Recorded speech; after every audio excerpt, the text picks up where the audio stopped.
afternoon, Teresa. How are you? I'm good, Jane. How are you today? Very good, thank you. Thank you so much for joining me today. For anybody else that's listening in, this is the first of our new podcast where we're going to be talking about, well, all things recruitment really and HR, but getting an understanding of what the market is like right now for job seekers, tools and techniques to keep yourself motivated and moving forward, and also showcasing some of the people that we're working with at the moment as a business and highlighting their skills and what they can bring and offer to businesses to give you an idea if you're a hiring manager of what the talent pool is looking like right now. So today I'm joined by Teresa, who we've actually come across Teresa in some of the marketing work that we've been doing recently. So once lockdown began as a business, what we felt was so important was that we could add value to people. And it's exceptionally hard in the recruitment industry at the moment to get that one-on-one contact, unfortunately, just because like every other business, we've been quite heavily impacted. Signet furloughed the majority of staff. At one point, there were just 3 of us working in the business because obviously of the downturn. So what we looked to do was how we could en masse really get in touch with people. So we've been running training sessions for candidates about how some of the simple things, like how to make sure your CV is relevant, how to make sure you're promoting yourself well on social media, and also looking at leadership and development courses, which we've been lucky enough to have Kate Hayward from Performance Pot join us on as well. Kate is a friend and a colleague of mine, and hopefully I feel as a business we have added some value, and that's very much how I met Teresa. So I was really excited to get her on the call today. So I'm going to hand over to Teresa and let her give you a little bit of information about herself, and then we're going to have a chat through how she's found the market as a job seeker so far. So Teresa, tell us a little bit about yourself. Sure, thanks, Jane. So Teresa St Catherine, I'm a HR leader generalist. So that's my profession. And I guess my key strengths as part of being just a HR generalist is around the change and transformation program piece. And that could either be within business or within the function itself. So I have been in the HR profession for about 22 years now. And in the last 10 years, I've been working as an interim. And there's a slight distinct difference here, I think, in what we're experiencing now than obviously previous in-between contracts. So the reason I'm in the job market right now is because my last contract or assignment came to an end at the end of March, a natural finish for both parties. That's what the program required, which was great. That was all done. But coming into the market at that time, when we've been hit by such a massive, I guess, blow to everybody in every way, it does feel slightly different from perhaps when I've been in between contracts before. So I'm in the market like many others out there job seeking, and that's what I'd like to, I guess, get involved in a conversation around today. Yeah, no, perfect. And how have you found the market? Because you're right, coming onto the market as we also went into lockdowns, they must have coincided quite closely. I suppose from a personal point of view, how did that make you feel? Because I know I talk to you a lot, and you always seem very, very positive and upbeat, whereas it's obviously a harder situation to be in. It's hard to be here, like many other people. But there are some tips that I can maybe give when we get to it in a bit, Jane, around what's helped me get through this. But my experience, I guess, what I would say are in 2 camps. So we have the online application process, and then we have our connections and our consultancies like yourself, Jane, and what Signet do. And I guess for me, on the online experience, what I am noticing is that jobs are out there. There's definitely a number of jobs that I could apply for daily, and a number every day I could apply for various roles. However, what I've learned is that I've got to trust my sources. Some of those job boards, sadly, are not as up to date. So jobs would have been closed maybe a couple of weeks, 2 or 3 weeks previous. It's still being advertised as a day old or 2 day old or 3 days old or whatever. So trusted sources is a really important thing for me as I've gone through that. Where possible, I will apply through company websites, or if those boards offer a contact, then I'll go direct to the contact, because I think then I'll get something more specific, or, you know, and that's really helped. The other 2 points here, I think that I'm dealing with more and more is the number of applicants that you see that are applying for the jobs. So, there's lots of us. And what I would say is that don't be fazed by those number of applicants. A lot of people are potentially applying for jobs that they may not be suited to 100%. And what I would suggest is that look to see where you are potentially in the top 25% of that category, if that makes sense, of that type of job. So look to see where your skills match the most and go for those. Be prepared for rejections, because that will happen. And I think we talked about this before. Yes. Yeah. Yes, sorry, Teresa. Yeah, we did. No, absolutely. I know. Yeah. That we're as a recruitment company, we are seeing a lot of applications for jobs, but we are still finding that actually the relevance is still quite low. And I think that's because what we typically find in a recession is that people tend to apply to more opportunities for, and hope it's right. Whereas, I would say as a job seeker, to attempt to really harness and look at the role and think, actually, is this right for me? And I know we talk about it when we've done the CV training about, if you can't tick some of the areas on the job description, it's probably not the right role for you. But I wouldn't be hugely put off by 100 applications, because we are still looking for specific talent in the job market. And certainly if people are using recruitment companies, because we're not as candid as this is, we are an expense, we come with a price tag. So we are looking for very, very specific human beings to match our clients. So I know for one, we welcome ad response, and I'm quite happy to sit and read through 300-400 CVs if I need to hopefully identify the right person. Yeah. And I mean, I guess the other 2 points carry on, Teresa. Yeah, the other 2 points there would be rejections are normal. So, and sometimes that can be hard for us as humans. Yeah. But we will get those, and it's about just having a positive thought around that, to say, well, actually, perhaps it's best for both parties that is what's happened in that particular scenario. The market is saturated, so there are more applicants than there are jobs right now, and we knew that would be the case as we were starting to come out of COVID. So just relying on sending your CV off is not enough. There's got to be a lot of other self-promotion types that you need to do. So for me, it's about getting a little bit more visible on LinkedIn or other such social media sites that that people use. Your network and connections. I've got a stack of connections. I am absolutely reaching out into them every day to say, hi, how's business? How are things going for you? But, just to let you know that should anything pop up that I might suit or whatever, I'm free, I'm available, that sort of thing. So other ways of doing that. And I'll come on to shortly about how much free online training there's been. And Signet has actually stood out in that vein.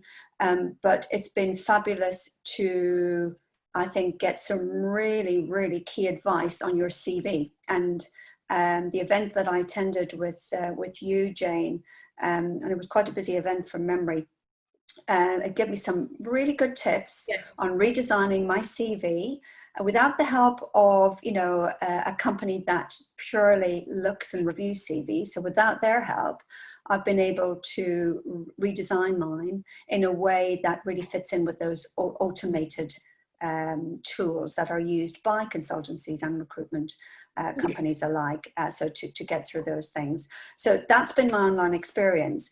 For consultancies to which I have a good connection with, probably about a dozen or so consultancies that I stay connected with.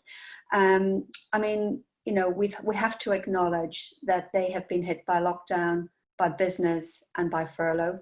So their people will be on furlough, and I've encountered that a number of times over. A number of people I've spoken to, or companies I've spoken to, has been the case.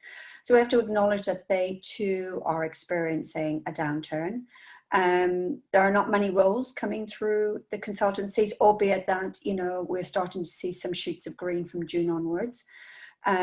So I think that July would be a key month for consultancies, because they will be in a position to welcome back all their team, reconnect with their full client base, and therefore start to get opportunities back out to people like me. So it's a bit of an acknowledgement really around the consultancies that they too are in a hard place. But it's still good to just reconnect with them and update your CV and make sure they've got a copy of that. Yeah, because I think it's a very different environment, isn't it, to the credit crunch when we went into recession? Because although obviously as recruiters we still found it hard, I don't think people saw that actually we were very much in the same boat, because we were still in the office. Whereas I think furlough has exposed that actually, if we are putting our teams on furlough, and I think the vast majority of the recruitment industry did, sort of signifies about the market. And well, certainly for Signet, we're a small business, so we don't have huge budgets waiting for, well, I don't think anybody had huge budgets waiting for COVID, but we obviously rely on having regular business coming in. And you are right, we are seeing an upturn every week. We're seeing cautiousness in the hiring market. We're seeing decisions are taking longer, and we're also still seeing a problem with some clients with onboarding, that they're not sure yet how to onboard remotely. I mean, bear in mind, 3 months ago we had some companies that didn't have remote laptops because they all worked in the office, and then suddenly when they were told to work at home, it's very, very different for lots of businesses. And I think that was the biggest shock to the market, was actually, how do we cope? What do we do? And that now is evening up, and I think we are starting to see more and more opportunities that are coming forward. And I know one thing that we're working with our clients at the moment, and a lot of the recruitment industry is doing, is that we are looking at the work we do to be retained. Because I think for somebody like yourself, for me to be able to say we're working on a retained opportunity, it gives you that confidence that this is a project that is going to go to it's not just a fishing exercise. Exactly. It's something that will have an end. Agreed. So I suppose for you, I think when we spoke on email, which I was really looking forward to hearing you talk about, is your tips on staying confident and staying positive. Because when the people that I speak to, two very different breeds of people. Some people that are this time will pass, which is very much my philosophy. It might be hard, but it will pass. And then there's others that are actually hugely demotivated and very frustrated, because and they're the ones that the BBC tend to pick up on. Sadly, but for you, what are you doing to, I suppose, get through the days, fill the days? How are you making it work? So I mean, I will relate to what you've just said there, because I think when I came out at the end of my contract at the end of March and I went into April, I was actually pretty exhausted from the previous assignment, and we tend to do that, don't we, as interim people? And I was just rebuilding my energy, recuperating. When I got into May, it was like, oh my goodness, okay, now I need to, restart the process. I need to get out there. And I did feel this hint of, it daunted me, if I'll be honest, because my last assignment was 15 months. And of course, we're entering very rich times in the market. So I really needed to get my own head into a position that would, for me, be positive outcomes. So I started to think about how I'd like to approach my day.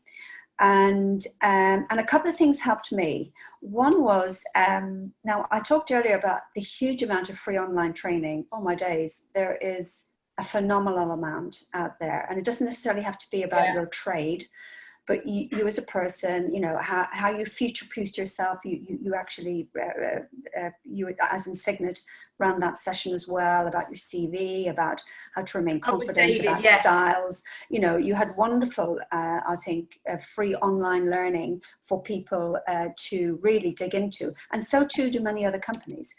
Even in employment lawyers are out there giving free advice on how companies get through furlough, for example, and that's relevant to someone like me being a HR generalist. But getting my time online learning helped me a lot. But the other thing I did in one of those sessions was I picked up 2 tips. One was there was one through LinkedIn, and they had this little acronym to say, well, look, why don't you consider your day by doing a series of little things. And there was the acronym is called SAVERS, SAVERS. And what it stands for is that you start the day with some silence. So you are spending some, people would probably refer to it as meditation. So a little bit of meditation where you're in your own mind and you're setting your intention for the day. The A is for affirmations. So it really is thinking positively, thinking confidently about, what you can do best and how you can apply that. Visualization, so then visualize what you want to spend your time on or your day doing. Okay, so have a plan around that. Do some exercise. They really recommended exercise, helping to, and we all do that. Reading and scribbling. The S is scribbling or journaling, for want of another way of doing. So starting to just write down your ideas, your thoughts, perhaps, what's bothering you, get emotions on paper, get ideas on paper. So spend some time writing some stuff down. And I've lived by SAVERS, if you like, for probably around 6 weeks now. And it's going really well for me. The other thing I did was I went on another session with Mind Valley. And people may know of Robin Sharma, but quite a well-known character. But he talks about the 20-20-20 day. So, and what he means by that is, get up in the morning, spend 20 minutes exercising, then spend 20 minutes journaling your intentions, your gratitude, your things, your ideas you're going to do for today, and then 20 minutes learning. And that's really helped me. People have talked to me about how much mindfulness have helped them. Yeah, mindfulness is one thing. Gratitude, being grateful. I am, without doubt, so incredibly grateful for the amount of free online learning that I've had the opportunity to do. And then there was one last interesting thing, which is called power posing. And it's a concept, well, it's not a concept, it's a science apparently, by someone called Amy Cuddy, Cuddy, and she did a TED talk on that. And it's really about your body language, your posture, your tone. It's all of those things and how we have to focus our mind and intentions around that. When we are online, when we're having online interviews, when we are, I guess, speaking about ourselves in the tone of the language we use. And so those are the things for me that has been helping me survive. And they will continue to do so. I'm obviously, as anybody that knows me, quite a stout northerner and Yorkshire woman. So, mindfulness and journaling, etc., were terms that have been quite alien to me up until probably the last year or so. But it is a practice that I fully evoke. And again, if you've been on my training, which you have, you know that my argument is always be positive. And I think the gratitude is so important, that if you can flip the situation on its head. I tell my children daily that I am thankful that I am spending more time with them. Now, we both know that might be a lie, but the short general, every night when I go to bed, I think, I'm thankful that actually, up until 7 weeks ago, I was a recruiter, whereas now I'm exploring, I'm creating podcasts, I'm talking to people. Diversified massively. I feel like I'm really adding value. Wonderful. And yes, you are. Yes. Yeah. And companies alike. Yeah, but I'm grateful for that opportunity. And that opportunity has come through a global pandemic. So I think for anybody listening, I think understanding that and seeing the impact that it's had on you, and that you get to choose, don't you, how you tackle your day. And if it's going to be, if you're going to have a day of, oh my God, I need to apply for another job and it's going to be hard and I'm probably not going to get it. It's not the mindset. Whereas if you go in and go, actually, it is. And I think as well, I don't know if you try it, Teresa, but restricting your job hunting time. Because if it's all you do, if that's, if all I did was recruit all day, I'd go potty. I agree. Yeah. So I think if you say I'm going to do it till 1 and then I'm getting up and I'm going out and actually I'm not going to think about it till tomorrow. Exactly. I'm not reaching out to your hobbies. Yeah. Get into your hobbies, do the reading. I'm getting my paintbrush out. So I've got a whole load of indoor, decorating indoors that I'm doing. So that's what I spend my time doing, because I can't always be online looking for work. That is for sure. You can't. But to finish on that, Teresa, because I would like to showcase you, because I think you're incredible. I've loved having you on the training sessions, and ultimately, as much as what you do need to do your painting, we would like to get you back into employment at some point. Indeed, What is it I do.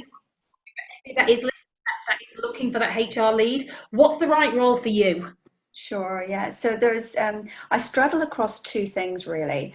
I'm best placed in a head of HR type role where I'm overseeing functional responsibilities.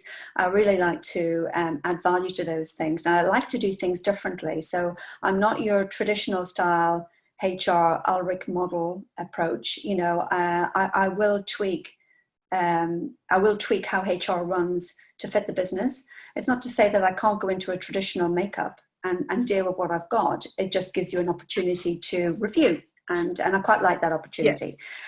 The other thing I really like doing is the change program management piece. So if there's a specific piece of work that needs doing, or project that needs managing, or program that needs managing, so it could be organizational redesign, it could be around restructures, it could be a harmonization of contracts as a consequence of acquisitions. There could be a career framework that needs to be developed. It could be around leadership development. So, because I'm a generalist, I straddle my project management across a number of those things, and I can do that within function or within the business. So if I just take my last role, that was actually in group IT, and I was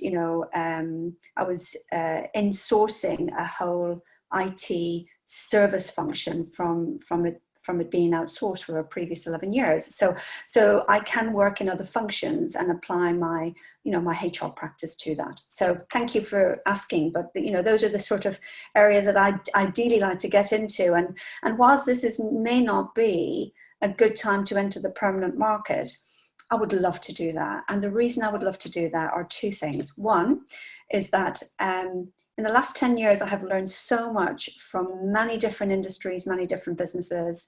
I've met some great people and learned from some great people. You make a change whilst you're there. You add value because that's ultimately what you're there to do. To measure the impact can sometimes take some time, and by which time you have left that appointment or you've left that assignment, and you can't always see your work through and through. You can't always measure the impact of that. You can with some real tangible things, but not with everything. And I keep thinking to myself, oh goodness, a year on, I wonder how that feels now. I wonder what's happening there. So the impact for me on an interim moving into a permanent would be really great. I'd love to be able to really experience that and learn from it and continue to do so. And then the second thing is the loyalty. So I get stuck in, I become loyal to the brand, I'm there through and through. And then suddenly I have nothing. And I'm thinking, oh my God, those were great people. That was a great company. And, and that has come through more and more in the last 3 years. And I'm thinking now, actually, it would be really nice to embed myself in an organization if they dare to have me, and spend some real time, longer term time with the company for sure. Yeah. Or rest of life. Yeah. Rest of life. Brilliant. Teresa, thank you so much for joining me today. Apologies for any of the background noise you can hear. My house is literally like bedlam. It's been an absolute pleasure. So obviously, hopefully we'll see you on some of the events soon. And have a good day. You too. Thanks, Jane.